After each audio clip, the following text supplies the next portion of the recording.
प्यारे बच्चों, आपको कल हिस्ट्री में ज्योग्राफी में जल संसाधन वाला लेसन पढ़ा रहे थे, जिसमें कि आपको ये पढ़ाने के लिए कहा था जल दुर्लभता, जल संरक्षण एवं प्रबंधन की आवश्यकता के बारे में कहा था। अब जल दुर्लभता क्या है?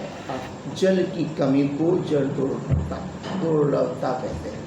कैसी जल की कमी को?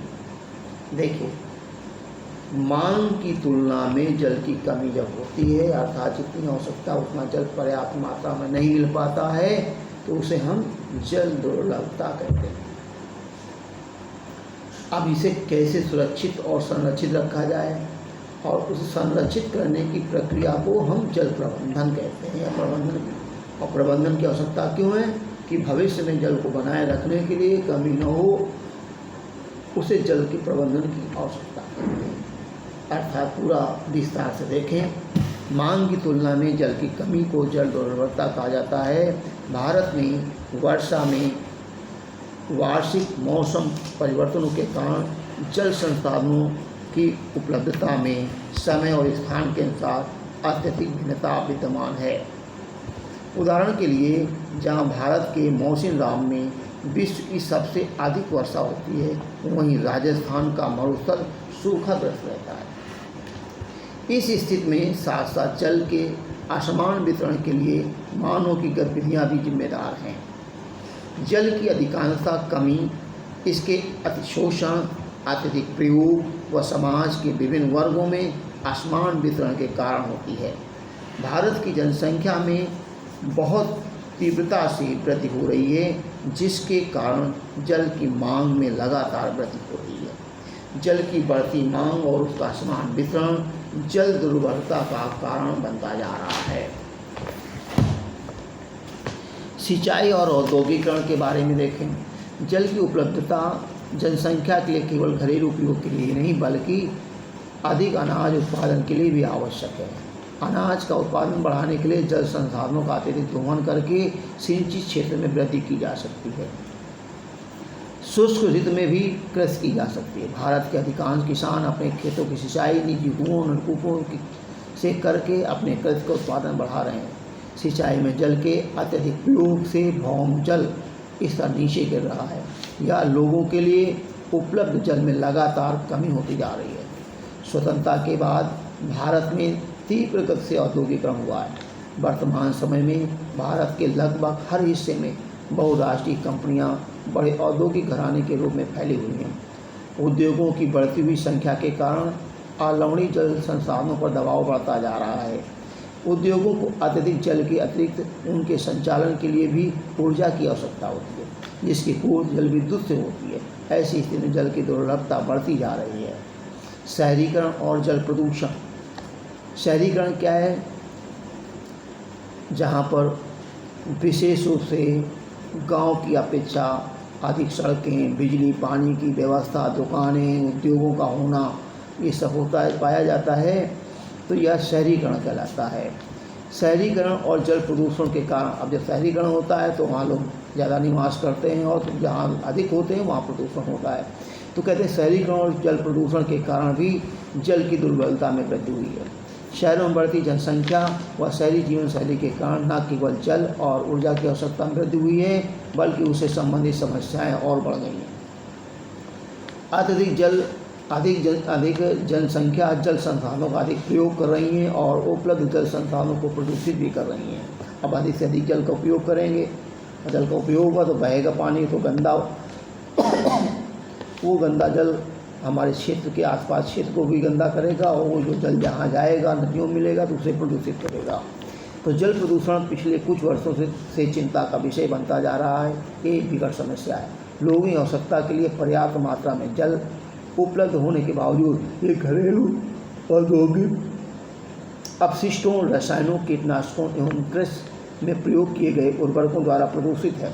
ऐसा जल मानव के उपयोग के लिए अत्यधिक हानिकारक। भाई, जो खेतों में खाद डालते हैं वो पानी और डालते हैं, पानी खाद जब धरातल के अंदर जाता है तो हम चीज़ें हम पीने हम लोग सब पीते हैं, तो हमारे लिए हानिकारक बन जाता है।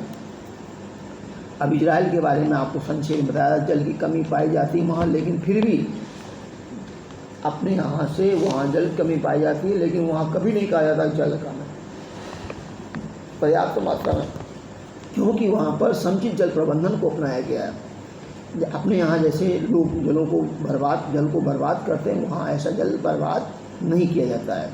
अब समुचित जल प्रबंधन की आवश्यकता। भारत में निरंतर बढ़ती जनसंख्या के लिए पेयजल एवं कृषि फसलों की सिंचाई हेतु जल की आवश्यकता लगातार बढ़ती जा रही है, लेकिन स्वच्छ जल की आपूर्ति लगातार घटती जा रही है। जल की पर्याप्त मात्रा में उपलब्धता के बावजूद इसके अधिशोषण, अत्यधिक प्रयोग एवं समाज के विभिन्न वर्गों में इसके असमान वितरण के कारण संरक्षण और प्रबंधन नितांत आवश्यक है।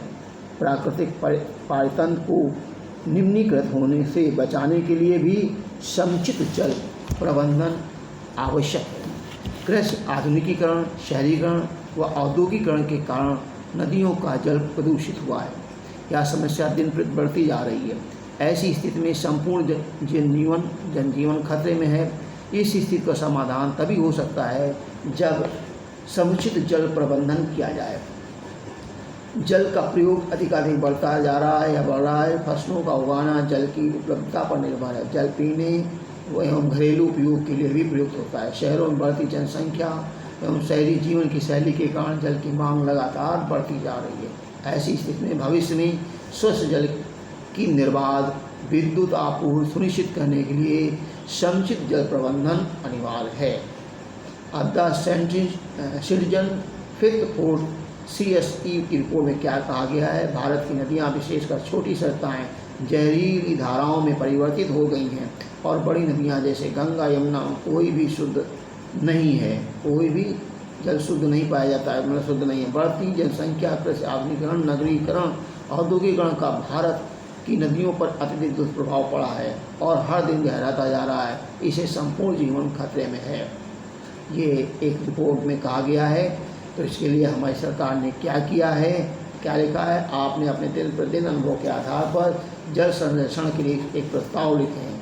शायद मैंने पढ़ाया था, तो देख लें कि जल संरक्षण को लोगों को जागरूक किया जाए। दांत साफ करते समय या दिनचर्या के समय नल को खुला न छोड़ा जाए। बर्तनों को साफ करते समय पानी को बाल्टी में रख कर के मग का प्रयोग करके किया जाए।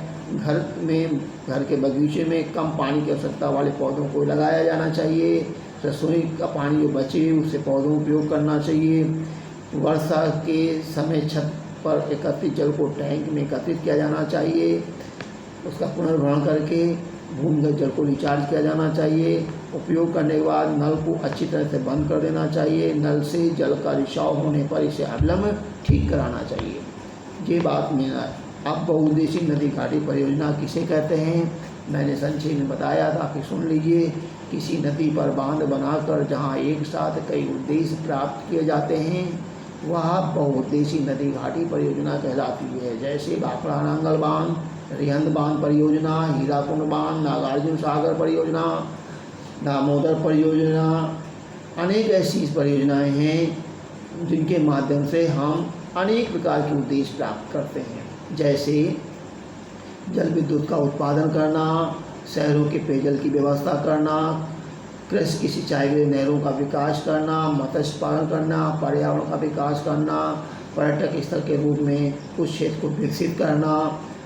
अनेक ऐसे और जो बिंदु हैं जिन पर सरकार इन परियोजनाओं को विकसित करने के लिए प्रयासरत है और वो परियोजनाओं को विकसित करने से देश की आर्थिक, सामाजिक हर प्रकार की समृद्धि हुई है। इन्हीं समृद्धि के कारण पंडित जवाहरलाल नेहरू ने इन परियोजनाओं को भारत का तीर्थ स्थल कहा था। भारत का तीर्थ स्थल कहा है। किसको? इन परियोजनाओं, बहुउद्देशीय परियोजनाओं को पंडित जवाहरलाल नेहरू ने क्या कहा है? ये भारत के तीर्थ स्थल और मंदिर हैं। अब इसे पढ़ के आइए, फिर कल हम पढ़ाएंगे। धन्यवाद।